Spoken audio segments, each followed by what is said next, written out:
Guys, wanted to make a quick video about this alleged peace deal that was going to be supposedly forced on Ukraine. Came out earlier today in an article from Axios.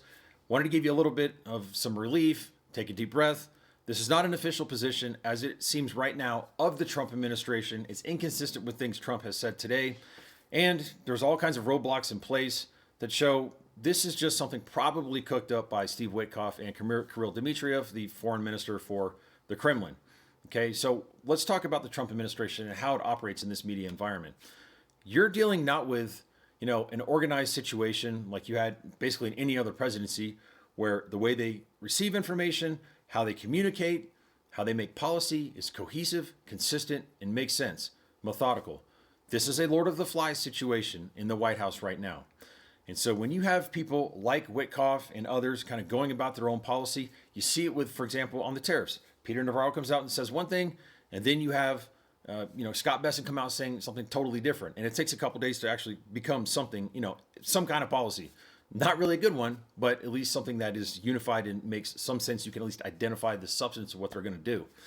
Here, you have, additionally, the manipulation of media outlets. Like Axios, reputable, I understand that, following journalistic guidelines. However, when you see a story come out and it's a departure from existing practice, you think to yourself, and this goes with everything, but especially on this issue with Ukraine and Russia and Trump, the Trump administration, why would they be saying this? Who does this benefit? And as a general rule, wait 8 hours before you completely freak out about anything.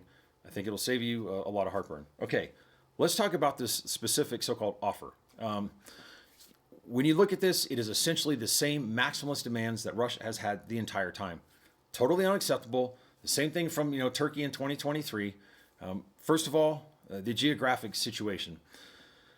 They want not Kyiv. They want the Ukrainians to give up basically all the Donbass. Okay, complete non-starter. Absolutely cannot happen for two reasons. First of all, Russia has been unable to obtain on the battlefield through the loss of 1 million plus soldiers, thousands of lost tanks, and a complete catastrophic military defeat in that respect, failure to achieve their objectives in 3.5 years. Why would Ukraine give that up when Russia has no prospect of ever getting that? Secondly, the fortress cities of Kramatorsk, Sloviansk, and Konstantinivka are built up, in a fortification perspective and also with the terrain there, that if Ukraine gives that up, then Russia will have a much easier route getting into the rest of, moving towards Western Ukraine. So again, that would make no sense. They can't get it. It would leave them exposed. It's very similar, if you're a history nerd like me, to what happened when the Sudetenland was given up in World War II over to Nazi Germany. It was something they probably could not obtain on their own, but it was given up. And then Germany moved into that area and started using a lot of the manufacturing and that was in existence there for the defense, for tanks and other things. And then you turn around and use those same defense articles to then invade France. Let's not repeat that. Dumb mistake then, ridiculous mistake there. And I will tell you, a city like Kramatorsk and some of those others that I mentioned, I know for me personally, I know a lot of other soldiers have a very deep emotional attachment to that. I think it would be incredibly bad for morale. Again, in addition to the other reasons, can't do it. Morale is a key component of Ukraine's advantage in this war. The other components are they want to cut Ukraine's army by 250%. Now, why in the hell, after Russia has violated every single promise it's ever made and is in the process of committing genocide every single day, would you give up any of your military? That's ridiculous.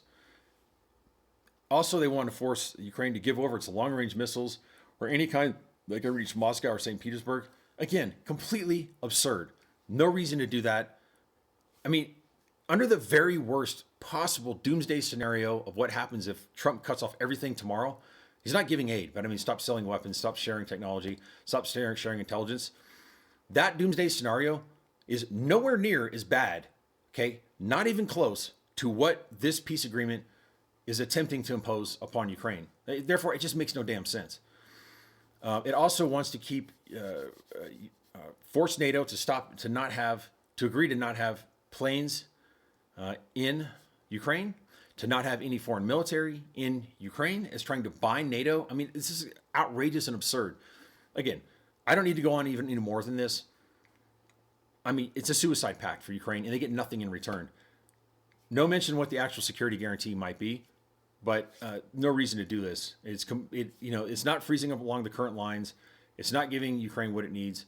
And when you look at the overall situation, it's inconsistent with how the U.S. has been acting over the last few months on the whole. Trump said he's happy to keep selling weapons to to NATO, and then NATO gives those to Ukraine. That process has been working. They just signed a huge sustainment package for Patriot interceptor missiles, for especially ballistic and cruise missiles coming into the larger cities. Okay, why would you do that and hurt our economy and cut that off for no reason? It's nothing but benefit to the United States. Additionally to that, they just allowed Ukraine to fire ATACMS missiles long range into Russia. It's been, I believe that's the first time they've allowed that to happen, or it's been a long time since they've allowed it to happen at the very least. Again, that is inconsistent with a campaign of just capitulation. We've been through this again and again.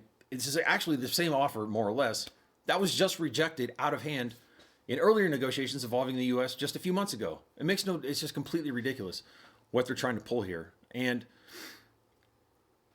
the United States doesn't have leverage like it used to. Again, it's not giving aid to Ukraine. They have no reason to agree to something in these sacrifices when all they're doing is basically selling them stuff, okay? That's it. Nothing more. And the stuff they're selling, they can get that from the rest of Europe. Put this in the context also of the recent defense deal signed with France. 100 Rafale jets, generation 4.5, roughly equivalent to F-18 Super Hornet. More importantly, perhaps, or at least in the near term, the purchase of French SAMP-T air defense missiles, which are, once they have the new upgraded radars, are going to be roughly equivalent to the Patriot. And then also buying the Swedish Gripen fighters, single engine. Again, they're building up. They're buying from Europe. The artillery shells, they're roughly at parity. And remember earlier in the war, it was like 10-to-1 ratio that Russia could fire versus Ukraine. We're not there anymore. It's almost the same. Ukraine is putting out 155 howitzers, self-propelled as well as towed, at a greater pace than anybody in the world is making artillery at this moment. So there might be some difficulties initially in switching over to only European technology, only European defense items, but that could happen, and Europe could easily supply what is necessary for Ukraine to continue sustaining its defense. And the lack of leverage that Trump has, okay, that is it's less and less and less every single day as Ukraine ramps up its own production, as Ukraine adapts to European, receiving equipment from the Europeans. And the Europeans also, as well, have Patriot missiles. They can supply Ukraine in the short term to cover any shock that might occur if Trump were, say, in worst case scenario, to cut everything off tomorrow.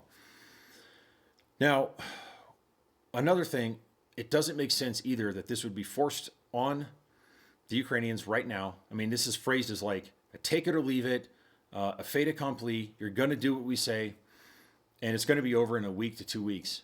Trump just said today that he's had a lot of trouble. He's been able to settle every conflict except for the Russia-Ukraine conflict.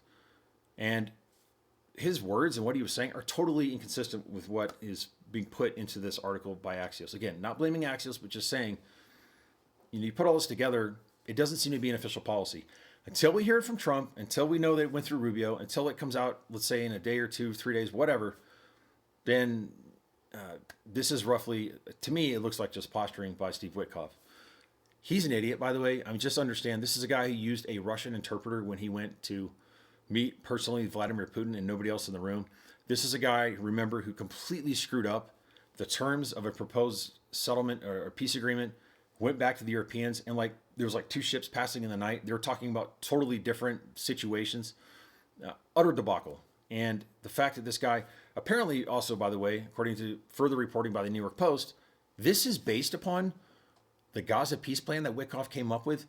Okay, as a general matter, you cannot cut and paste in diplomacy, in the settlement of wars, right? It's ridiculous because every situation is sui generis. It's on its own. It's one of a kind. But especially small Gaza and Israel and all the unique history there, and a big, huge European war and all the history there. I mean, the fact that anybody could try this. And then finally, on top of everything else, you had Steve Witkoff. I mean, I'm trying to think of ways I can describe this without just cussing. he sent a text message or DM, but posted it as a tweet. Meaning underneath a tweet about the Axios article, he said, I think this was sent basically by Kirill Dmitriev, or this was set up by Kirill Dmitriev. I mean, this is not a small thing. This is a national, huge matter of foreign policy for this country. It involves, Russia, our greatest geopolitical adversary. And this guy is like openly tweeting to the world like an idiot. He's not talking about his ex-wife. He's not talking about an affair. This is something that concerns the safety of millions of people. Anyways, put all this together. I think just got to sit tight, hold on.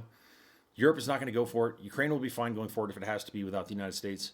And, things are going to turn out okay.